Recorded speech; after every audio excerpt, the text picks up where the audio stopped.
2016, je travaille auprès des personnes en situation de prostitution. Nous avons un ministère qui s'appelle Open Joy. Nous travaillons dans le Gard. Moi, je suis responsable pour le Gard et le Vaucluse. Notre association est implantée donc dans ces deux départements, mais aussi à Montpellier, à Béziers, à Perpignan. Et par la grâce de Dieu, nous travaillons également à la frontière espagnole, car c'est un haut lieu de la prostitution en Europe. Vous trouvez là-bas les plus grands clubs ou maisons closes d'Europe. Et par la grâce de Dieu, après des années de prière, eh bien, nous avons l'autorisation des patrons de pouvoir entrer dans ces clubs, en sachant que nous allons prier pour les filles, que nous allons distribuer des Bibles, que nous allons annoncer l'Évangile. Au début, ils nous laissaient rentrer 2 minutes. Maintenant, on reste jusqu'à 35, 40, 45, 50 minutes. Ils nous offrent même à boire.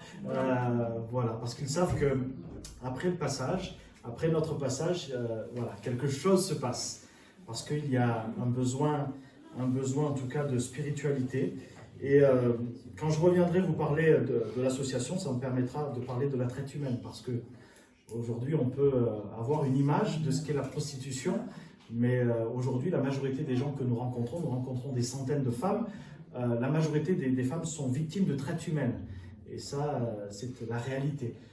Et quand, pour le pourcentage, le faible pourcentage, en tout cas, qu'il y a de personnes qui assument une vie prostitutionnelle, eh bien, il suffit juste d'écouter leur histoire pour se rendre compte que derrière, il y a de grandes souffrances, il y a souvent des agressions sexuelles, il y a souvent, en tout cas, des vies très traumatisantes. Voilà, parce que, effectivement, aucune petite fille ne rêve quand elle est petite de se dire, eh bien, un jour, j'aimerais me prostituer. Non, c'est bien qu'il y a sur le parcours de leur vie quelque chose qui les amène dans cela. Donc, ça sera l'occasion, en tout cas, d'un autre passage. Et vous pouvez en tout cas prendre le prospectus à l'entrée. Marc chapitre 10, verset 46. C'est une histoire que nous avons entendue régulièrement. Mais je crois que ce matin, à travers, vous savez, la parole de Dieu, c'est pas simplement ce que Dieu a fait dans le passé, ce qu'il disait dans le passé. C'est ce que Dieu fait aujourd'hui, ce qu'il dit aujourd'hui. Et comment tirer de la vie, dans la vie courante, des principes de vie, des principes de vie de ce qui s'est passé il y a 2000 ans. Alors, Marc chapitre 10, verset 46. Ils arrivèrent à Jéricho. Et lorsque Jésus en sortit avec ses disciples et une assez grande foule, le fils de Timée, Bartimée, mendiant, aveugle, était assis au bord du chemin. Il entendit que c'était Jésus de Nazareth, et il se mit à crier, « Fils de David, Jésus, aie pitié de moi !»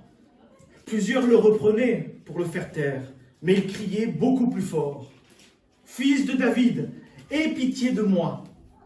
Jésus s'arrêta et dit, « Appelez-le. »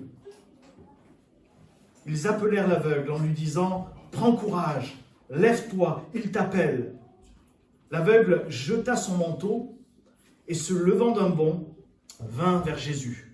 Jésus, prenant la parole, lui dit, « Que veux-tu que je te fasse ?»« Rabbi, Rabouni, lui répondit l'aveugle, « que je recouvre la vue. » Et Jésus lui dit, « Va, ta foi t'a sauvé. » Aussitôt, il recouvra la vue et suivit Jésus dans le chemin. Amen. Amen. J'aimerais qu'on puisse prier avant de commencer et de partager. Seigneur, merci pour ta parole, parce qu'elle est vraie, parce qu'elle est vivante, parce qu'elle est efficace. Je te prie ce matin qu'afin que nous puissions puiser dans ta parole ce dont nous avons besoin pour notre vie d'aujourd'hui. Seigneur, merci parce que ta parole se suffit à elle-même. À la rigueur, je n'aurais même pas besoin de parler parce que ta parole est puissante. Elle a en elle la vie. Elle a le pouvoir de communiquer la vie, de changer la vie, de transformer une vie. Alors ce matin, Seigneur, que nos cœurs soient ouverts et que ton esprit nous visite. Que ton esprit prenne cette parole vivante afin qu'elle puisse résider dans nos cœurs et qu'elle puisse germer. Seigneur, te prions vraiment pour ton aide ce matin. Amen. Amen. Cette histoire, celle que nous avons lue, c'est l'histoire d'un homme, comme bien d'autres. Cela pourrait être notre histoire. C'est l'histoire d'un homme, c'est l'histoire d'une vie résumée en quelques versets. C'est l'histoire d'un cri, c'est l'histoire d'une foi. La Bible nous dit, et dans les versets que nous avons lus, la Bible nous dit ce qu'il en est à propos de la vie de cet homme, Bartimée. La Bible nous dit, nous ne savons pas grand-chose de lui, mais nous savons l'essentiel, ce que nous avons besoin de savoir à l'instant T. Premièrement, nous savons que c'était un homme aveugle. La Bible ne dit pas depuis combien de temps Bartimée était aveugle, mais le fait, et nous pouvons tirer des conséquences de ce handicap, parce que Bartimée ne vivait pas à une époque où il y avait des associations, où il y avait des moyens particuliers mis à disposition par l'État pour les non-voyants, pour les personnes handicapées. Le fait d'être aveugle nous montre que Bartimée avait une limitation dans sa vie, du fait de son handicap. Ces versets nous montrent que Bartimée était aveugle, mais qu'il était aussi mendiant. Sa vie se résumait à cela, à être dépendant des autres, à être dépendant de leur bon vouloir. Il n'y avait pas de chien guide, mais il devait dépendre de la bonne volonté des uns et des autres, de leur générosité. Toute sa vie dépendait des autres. On ne sait pas comment il se rendait sur son lieu de mendicité. Il est très certainement plausible, possible, que quelqu'un l'amenait sur place. Il devait être très certainement également dépendant dans la vie de chaque jour, dans les tâches, dans tous les aspects de sa vie, tous les jours, quoi qu'il fasse, pour cuisiner, pour faire le ménage. Il était dépendant des autres. Quelle espérance pouvait-il y avoir pour lui? Quelle perspective d'avenir pouvait-il y avoir dans sa condition de mendiant aveugle? Quel avenir pouvait-il espérer? Quelle perspective pouvait-il avoir? Nous savons que Bartimée était aveugle, qu'il était mendiant, et la Bible nous dit qu'il était aussi assis au bord du chemin. Ce n'était pas simplement une posture, comme vous êtes aujourd'hui assis à l'instant même. Non, ce n'était pas simplement une posture, mais c'était sa condition. Il était assis au bord du chemin. Il n'était pas assis sur le chemin. Il était assis en marge du chemin, en marge de la société. Il n'était pas comme les autres sur le chemin, ayant une pleine capacité de leur vie. Non, il n'était pas comme les autres, il était assis à côté. Et je suis certain qu'il était toujours au même emplacement, au même endroit. Il avait son habitude. Je me souviens que dans ma jeunesse, lorsque j'allais visiter la ville de Nîmes et que je me promenais, il y avait dans une rue spécifique, devant un numéro d'immeuble, un homme qui était là, handicapé, et qui venait tous les jours mendier. Vous pouviez passer le lundi, le mardi, tous les jours de la semaine, tous les jours de l'année, il se trouvait là, au même endroit. C'était son lieu habituel. Bartimée était laissé pour compte. Alors que nous avons tous besoin d'être actifs dans notre vie, d'avoir un sens dans la vie, d'avoir un but dans la vie. Lui était inactif, il était passif, obligé d'être là, au bord du chemin, en tendant la main. Voilà à quoi se résumait sa vie. Combien c'est triste. Et même si les gens étaient généreux, il était quand même seul, tout seul, au bord de ce chemin, tout seul à vivre sa situation, tout seul à endurer sa situation, à endurer son handicap. On peut parfois essayer de comprendre ce que les gens traversent, mais on ne peut pas réellement comprendre ce qu'ils vivent.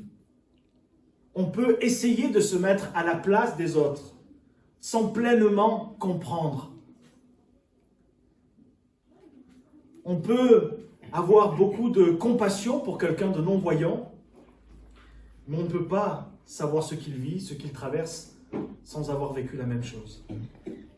Il en est de même pour quelqu'un de malentendant, de quelqu'un de dépressif, de quelqu'un qui traverse des choses difficiles.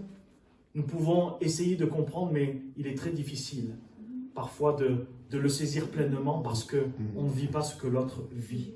Parce que nous ne sommes pas touchés par la même situation, même si nous avons de la compassion, même si nous sommes compatissants.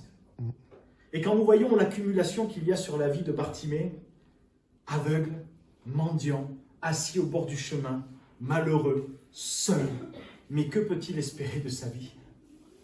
Que peut-il espérer pour son avenir? Que peut-il envisager d'autre pour sa vie? Quelle perspective d'avenir a-t-il? Quelle possibilité a-t-il de voir sa vie changer? Il y a tellement de situations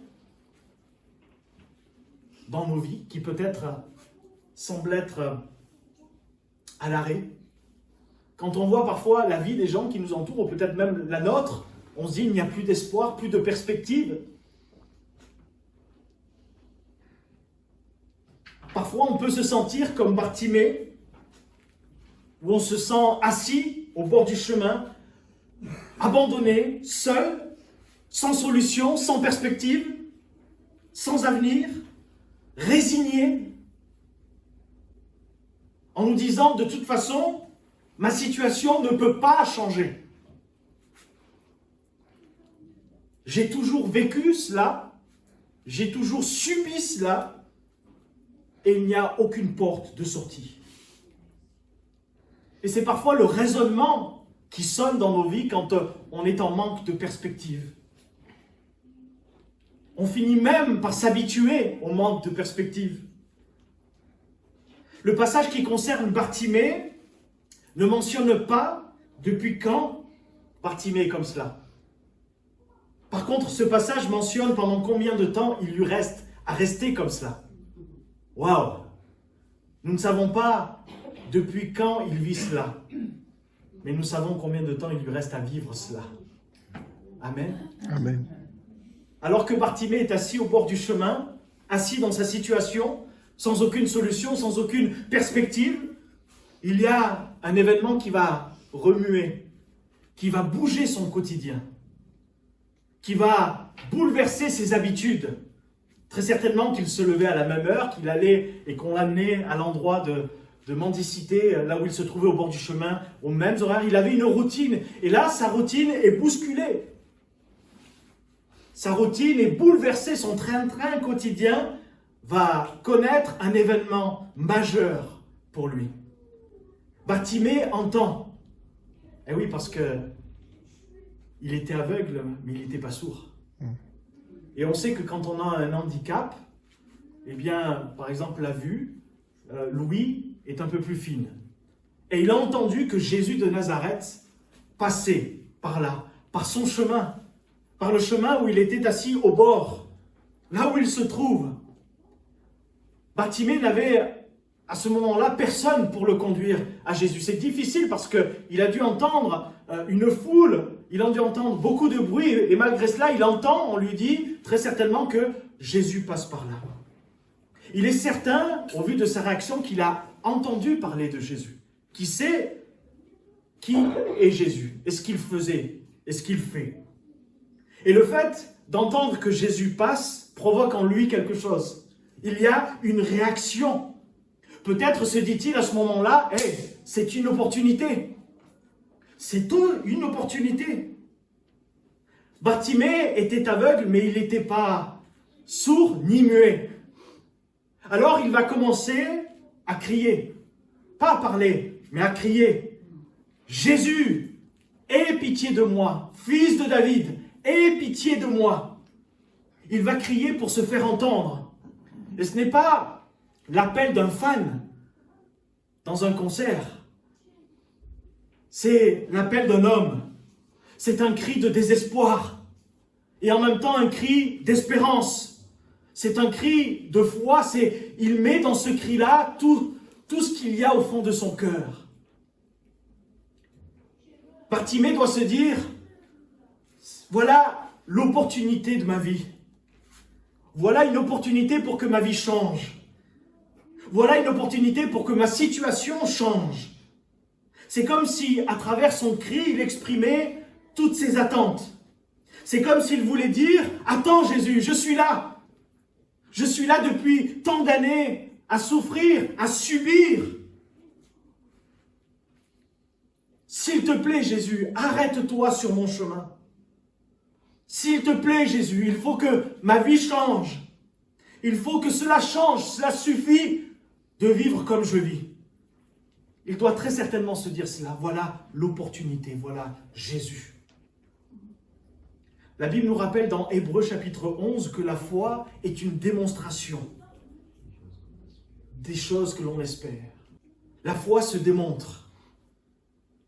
Ce n'est pas simplement des mots de dire je crois ou j'ai la foi. Elle se démontre. La foi est une ferme assurance. Le terme grec pour ferme assurance est un terme qui a été très difficile à traduire. Parce que c'est un terme qui n'était pas dans l'usage courant, mais qui était un terme dans l'usage commercial. Et il y a des années de cela, après des fouilles archéologiques, on a retrouvé dans une auberge qui avait été incendiée, une petite boîte dans laquelle il y avait des documents et qui étaient en fin de compte des titres de propriété qui prouvaient qu'une femme, à l'époque, était propriétaire de biens. Et effectivement, quand quelqu'un vous demande de prouver que vous êtes propriétaire d'un lieu, vous devez fournir un document qui l'atteste. Et en fait, cette traduction de titre de propriété, c'est exactement cette traduction qu'il y a dans le livre des Hébreux. La foi, ce n'est pas juste une ferme assurance, c'est un titre de propriété. C'est quelque chose qui nous appartient, qui est ferme. Qui est ferme. Et donc la foi se démontre. Elle demande une action de notre part. Elle demande de passer par-dessus bien des obstacles, bien des choses, le découragement, l'environnement, les propos parfois décourageants des autres. Et parfois ce sont même des fois les gens qui sont les plus proches de nous qui, au lieu de nous encourager, nous découragent. Vous vous souvenez de David qui va sur le champ de bataille ? Parce que son père l'envoie amener des vivres et son propre frère lui dit « Petit orgueilleux, tu viens pour, en fin de compte, espionner. » Et il prête à David des intentions qui ne sont pas. Et que fait David ? Eh bien, il se détourne de son frère qui lui donne des paroles qui ne sont pas encourageantes pour se tourner vers quelqu'un qui va l'encourager, qui va lui donner des bonnes paroles. Un environnement. Et Bartimée a eu son lot d'embûches. Premièrement, la fatalité. Il a dû se résigner à sortir de sa fatalité, de sa résignation, de sa condition de pensée qui disait que cela ne pourrait pas changer, que cela ne peut pas changer. Et nous sommes parfois, en tant que chrétiens, parfois résignés à des choses, comme si on se disait cela a toujours été comme cela s'est toujours fait comme cela, alors cela doit continuer comme cela. Mes grands-parents ont divorcé, mes parents ont divorcé, alors ma grand-mère a été malade, ma mère a été malade, alors, et vous voyez comment, parfois, on se place en fin de compte sous une malédiction, tout seul. Job dira, ce que je crains, c'est ce qui m'arrive. Ce que je redoute, c'est ce qui m'atteint. Et parfois, il ne faut pas vivre et accepter la fatalité. Il a eu son lot d'embûches, Bartimée. La fatalité, mais également la foule. Plusieurs le reprenaient pour le faire taire, nous dit la Bible. Pourquoi ? Parce que la foule, très certainement, avait des préjugés. Des préjugés sur Bartimée. Eux savaient ce qui était politiquement correct de dire ou de faire. Pourquoi faisait-il taire Bartimée ? Était-ce parce que c'était écrit dans les Écritures ? C'était plutôt inscrit dans leur tradition, dans leur conception, comme si Jésus n'était venu que pour les bien portants. Comme si tout compte fait, Jésus n'était là que pour une certaine catégorie de personnes. Peut-être lui prêtait-il de mauvaises intentions, en disant, mais Bartimée va réclamer de l'argent. Il va demander une petite pièce, un petit billet. Et plutôt que de l'encourager, il le décourage à crier. Il le décourage à appeler Jésus, afin que Jésus ne puisse pas l'approcher, afin que Jésus ne puisse pas s'approcher. Hey, tu déranges, tu vas te taire, tu vas t'arrêter. Nous avons, et nous pourrions avoir cette fâcheuse manie de vouloir faire taire les autres, en pensant que leur fardeau, leur problème, leur situation est un moment pesante pour nous. Oh, on l'a connu toute sa vie comme cela. Je relisais ce matin un exemple, un témoignage d'un pasteur qui a vécu, un pasteur allemand qui était là lors de la Seconde Guerre mondiale, qui s'est opposé au régime nazi et qui a fini dans un camp de concentration. Il s'appelait Dietrich Bonhoeffer. Et il a été pasteur durant la Seconde Guerre mondiale, comme je le disais, à un moment où la majorité des gens d'église ont toléré l'intolérable, que ce soit des prêtres, des pasteurs ou simplement des chrétiens. Mais quand l'église s'est finalement réveillée, il était trop tard. Et ce pasteur donc, a parlé publiquement contre le Troisième Reich et il a été jeté en prison, dans les camps de concentration. Et ce pasteur écrit un jour une conversation qu'il a eue avec un collègue pasteur. Et ce pasteur lui confiait et lui disait ceci, il lui disait c'était horrible. Notre église était juste à côté des rails de chemin de fer. Et nous pouvions entendre les trains qui amenaient les Juifs dans les camps. Au début, c'était rare, il y avait peu de trains. Mais maintenant, ils passent plusieurs fois par jour. Un dimanche, il y a plusieurs semaines, lui raconte ce pasteur, une chose terriblement embarrassante s'est produite. Nous étions en plein milieu de notre réunion et le bruit des trains était assourdissant. Et là, en plein milieu de nos chants d'adoration, nous avons entendu des gens crier « Aidez-nous ! Aidez-nous !» Bonhoeffer, horrifié, lui dit « Mais alors, qu'avez-vous fait ?» Le pasteur a répondu pendant un moment « Je n'ai pas trop su quoi faire. » Mais ensuite, j'ai dit à l'assemblée « Frères et sœurs, chantons plus fort. » Chantons plus fort. C'est le drame, parfois, de l'Église moderne. Celle de chanter plus fort. De chanter plus fort que le cri de cette humanité qui crie de désespoir. De chanter plus fort pour couvrir le bruit de ceux et celles qui sont à l'agonie, de ceux et celles qui sont en recherche, de ceux et celles qui sont dans le besoin. Chantons plus fort. Mais il en fallait plus pour décourager Bartimée. Et alors qu'on lui demande de se taire, il va crier encore plus fort. Il va crier encore plus fort son désespoir, sa souffrance, sa douleur. Pourquoi ? Parce que pour Bartimée, c'est une question de vie ou de mort. Parce que pour Bartimée, c'est une question de survie. Dans la Bible, ils sont nombreux les exemples de gens qui ont crié à Dieu. Dans le psaume 34, quand un malheureux crie, l'Éternel entend. Une fois sur deux ? Non, il entend toujours. Et il le sauve de toutes ses détresses.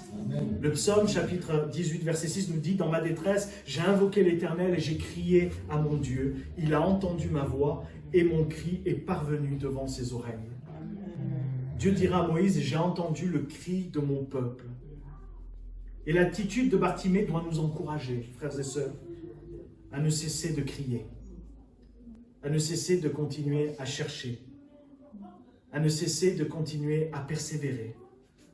Jésus dit « Appelez-le !» Ils l'appelèrent en disant « Prends courage !» Tiens, le discours de la foule change. Il a suffi que Jésus dise un mot pour que la foule ne cherche plus à le faire taire, mais que la foule change son attitude. Lève-toi, il t'appelle. Bartimée va se lever, va jeter son manteau. C'est comme si d'un coup il jetait son fardeau. C'est comme si d'un coup il jetait sa situation. C'est comme si d'un coup il jetait son passé. Pourquoi? Parce qu'il y a une parole. Lève-toi, il t'appelle. Cela nous fait penser à Pierre dans la barque. Alors que les disciples sont dans la barque, il y a la tempête. Jésus s'approche en marchant sur l'eau et il croit que c'est un fantôme. Et Pierre va dire, si c'est toi, ordonne que je te rejoigne. Et il est sorti. Alors certes, Pierre va commencer à couler, à s'enfoncer. Et Jésus va lui dire, homme de peu de foi. Et je ne sais pas ce qu'ont pensé les autres dans la barque. Mais très certainement, Pierre est toujours pris comme mauvais exemple. Et pourtant, c'est un grand exemple. C'est vrai, on ne fait que le critiquer. Et qu'ont pensé les autres dans la barque? Peut-être on dit, regarde, il coule. Oui, il coule. Mais lui, il a essayé. Lui, il est sorti. Lui, il a osé demander, si c'est toi, ordonne-moi que je te rejoigne. Lui, il est sorti de sa situation, il est sorti de sa barque, de sa situation bien confortable. Alors certes, tout n'a pas été parfait, mais il a expérimenté quelque chose que les 11 autres n'ont jamais expérimenté et n'expérimenteront jamais. Oui, il a douté, mais il a osé. Et c'est ce même élan que Bartimée a, parce qu'il y a eu une parole, un appel de Jésus à sortir de sa situation. Le Maître t'appelle. Il jette son passé, il jette son fardeau, il jette son manteau. Nous pouvons parfois tellement nous habituer même à la souffrance. Et ce n'est pas facile de sortir d'une situation qui nous est inconnue. On peut s'habituer à la souffrance parce que on se dit, mais si je marche dans cette direction, je vais dans l'inconnu. Là, au moins, ma souffrance, c'est pas que je la gère, mais je sais ce que c'est. Vous savez, c'est parfois de la même manière qu'on a mal aux dents. On sait que si on va chez le dentiste, ça va nous aider, mais on sait qu'on va avoir mal. Et parfois, on préfère prendre des cachets en se disant, je vais masquer la douleur, mais j'ai pas envie d'aller chez le dentiste parce qu'il va me faire mal, la roulette, je crains. Oui, sauf que c'est un mal pour un bien. Et parfois, on peut rester dans notre situation parce qu'on maîtrise même la douleur ou la souffrance d'une certaine mesure, d'une certaine manière. Et qu'il est difficile pour nous d'aller dans une direction qui nous est inconnue parce qu'on ne maîtrise pas l'inconnu. Et Bartimée, en tout cas, va sortir de sa situation, va sortir de ses repères. Sa souffrance, c'était ses repères. Il décide de sortir de ses repères. Quand le peuple est sorti d'Égypte et qu'il a connu des difficultés, il préférait retourner en esclavage plutôt que d'aller vers l'inconnu. Parce qu'au moins, l'esclavage, il savait ce que c'était. Mais là, tourner en rond, c'était tellement... On a parfois des situations où on devient, face à la douleur, à la souffrance, incohérent. Incohérent. On se souvient de cette histoire également quand, justement, il y a eu, quand les espions sont revenus et, à Jéricho, et on voit qu'il y en a 10 qui font un rapport tellement décevant, alarmant. Et il n'y en a que 2 qui ont vu, parce qu'ils se sont basés sur les promesses de Dieu, mais les autres ont amené un découragement et ont transmis même une image mentale. Nous étions comme des sauterelles à leurs yeux.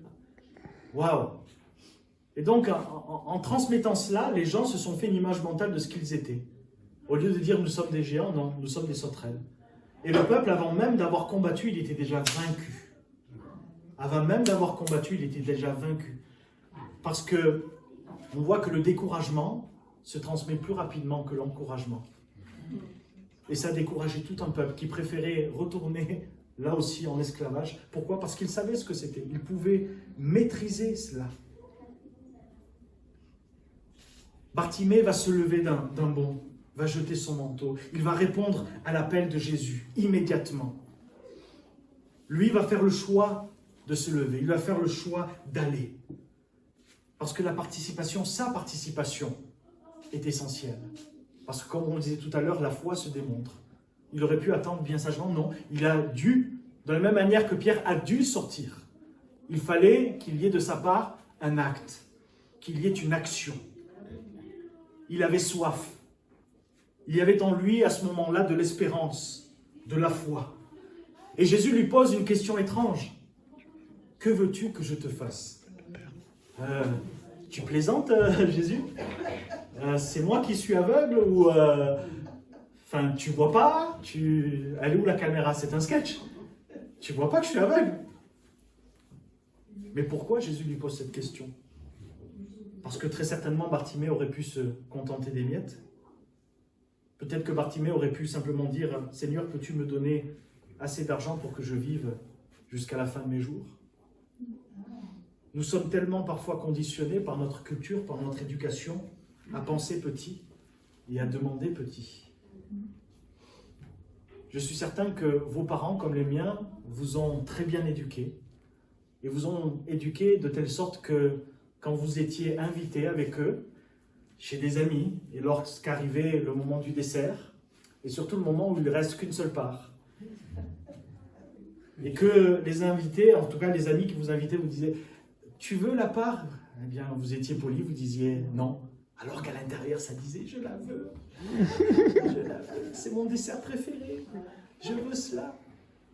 Eh oui, Bartimée aurait pu se contenter des miettes. C'est pour ça que Jésus lui pose cette question afin qu'il y ait en lui vraiment l'expression de ce qu'il désire réellement et la confirmation. On a tous, je pense, été conditionnés à nous contenter parfois des miettes. Même dans le royaume de Dieu, même dans la foi. Et je crois que si Bartimée avait dit à Jésus, « Jésus, j'ai des corps aux pieds, est-ce que tu peux les guérir ?» Jésus les aurait guéris. Non, mais il a dit, je veux recouvrer la vue. Je veux, en fin de compte, derrière cette demande, il y a ce « je veux que ma vie change ». Je veux que ma vie change. Ça veut dire que vous ne pouvez pas prier pour la guérison de quelqu'un si la personne ne veut pas être guérie. Vous ne pouvez pas prier. Vous savez, parfois, c'est là qu'il faut faire attention quand on aide les gens. Il y a ce qu'on appelle le syndrome du sauveur. Le syndrome du sauveur, c'est déployer plus de force et plus d'entrain et plus d'énergie à aider la personne qu'elle ne le souhaite elle-même. Et parfois, si vous accompagnez un couple et que vous essayez de déployer beaucoup plus de force pour sauver leur mariage alors qu'eux-mêmes, c'est voué à l'échec. La problématique, c'est qu'après, vous culpabilisez parce que vous vous dites « mais mince, j'ai échoué », alors que non, ce sont eux qui ont échoué.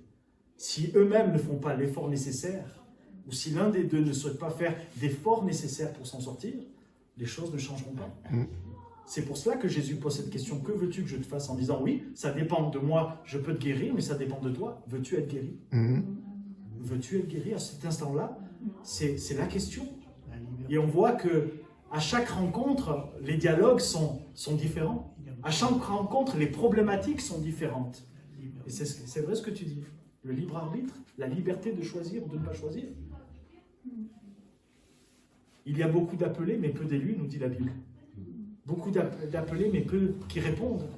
On se souvient, hein, le roi qui part à l'invitation, hein, qui invite à droite à gauche, et les gens ne viennent pas pour célébrer le repas. Alors il envoie les estropiés, les gens dits de mauvaise vie. Et quand on voit la vie de Jésus, c'est cela. On disait de lui que c'était un mangeur, un buveur. Quand on voit la vie de David, quand il va fuir, quand il est dans la grotte, on voit qu'il est entouré de gens paumés, de gens désespérés. Il attirait les gens à problème. Mais Jésus faisait de même. Et c'est pour ça qu'on disait de Jésus que les gens religieux étaient scandalisés. Vous savez, de travailler avec des personnes en situation de prostitution m'a appris à considérer vraiment que la grâce de Dieu nous dépassait. Amen. Quand j'ai commencé, j'avais des œillères, j'avais des préjugés. Et c'est comme si le Seigneur me disait, mais tu vois, tes préjugés vont devoir tomber parce que toi, tu crois d'une manière, tu penses d'une manière. Et j'étais un peu ces religieux, comme ces religieux qui avaient des préjugés sur les autres. Mais quand vous êtes à un abribus et que vous voyez une prostituée terminer avec un client venir, et alors qu'on est des équipiers, on prie pour elle, et que là, elle vous dit mais qu'est-ce qui m'arrive ? Je sens comme quelque chose qui entre, une chaleur en moi, mais quand je prie à la maison, ça ne me fait pas ça. Et elle pleurait, et passer à un autre abribus, et de voir une autre fille qui vient terminer avec un client, et revenir, et avoir mal au dos, et être guérie du dos. Vous voyez, Dieu n'a de considération de nos préjugés. Jésus guérit qui il veut, quand il veut. Amen. On pourrait dire, mais le Saint-Esprit, c'est le Saint-Esprit. Oui, mais Dieu n'a pas peur des pécheurs. Dieu n'a pas peur des pécheurs. Il n'avait pas peur de Bartimée. Mais il savait qu'il pouvait répondre et changer sa vie. Mais il fallait qu'il y ait du côté de Bartimée une réponse à cet appel. Un appel. Un appel. La foi ne se prive pas, mes amis. La foi, c'est oser demander. La foi, c'est affirmer, c'est réclamer. La foi est différente de la stupidité. La foi se base sur quelque chose de solide, qui est la parole de Dieu. La foi, ce n'est pas penser que nos pensées sont nécessairement la parole de Dieu. La foi, c'est se baser sur quelque chose qui est solide, sur les promesses de Dieu. Et parfois, nous pouvons être déçus de choses que le Seigneur ne nous a pas promis. Mais en priant, en réclamant selon la parole de Dieu, cela nous assure beaucoup plus d'efficacité que de penser par nous-mêmes ou de croire simplement par nous-mêmes. Bartimée a clairement dit et exprimé ce qu'il voulait, parce que la Bible dit demandez et vous recevrez, selon sa volonté, selon sa parole. Va, ta foi t'a sauvé. Aussitôt, à l'instant même, il recouvra la vue. Mais le plus merveilleux, c'est qu'il dit, il suivit Jésus dans le chemin. Ce n'est pas juste une guérison, c'est une transformation de vie.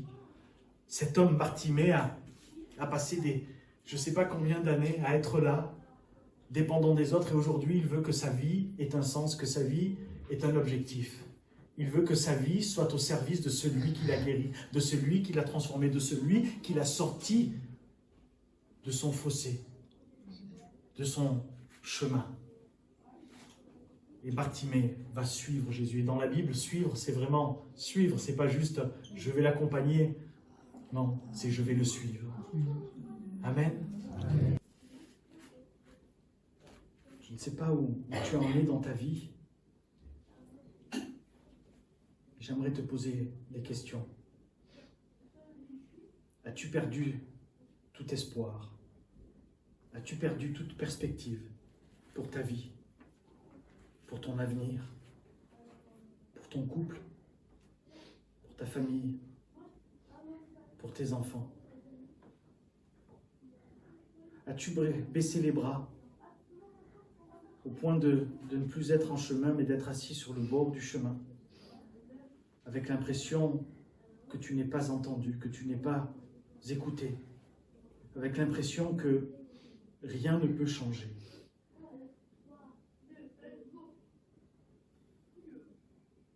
J'aimerais te dire ce matin que Jésus passe. Et il ne passe pas n'importe où. Il passe sur ton chemin. Il reste très certainement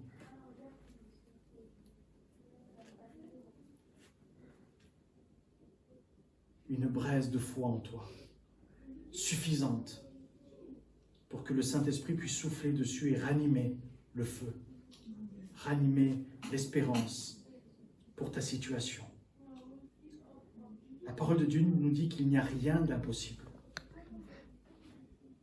Ce matin, es-tu découragé, sans perspective, sans espoir? Jésus est là. Ce matin, j'aimerais que tu puisses faire comme Bartimée Alors il n'y a rien de magique, c'est juste faire un acte de foi sur ta situation. C'est juste faire un acte de foi dans ta vie.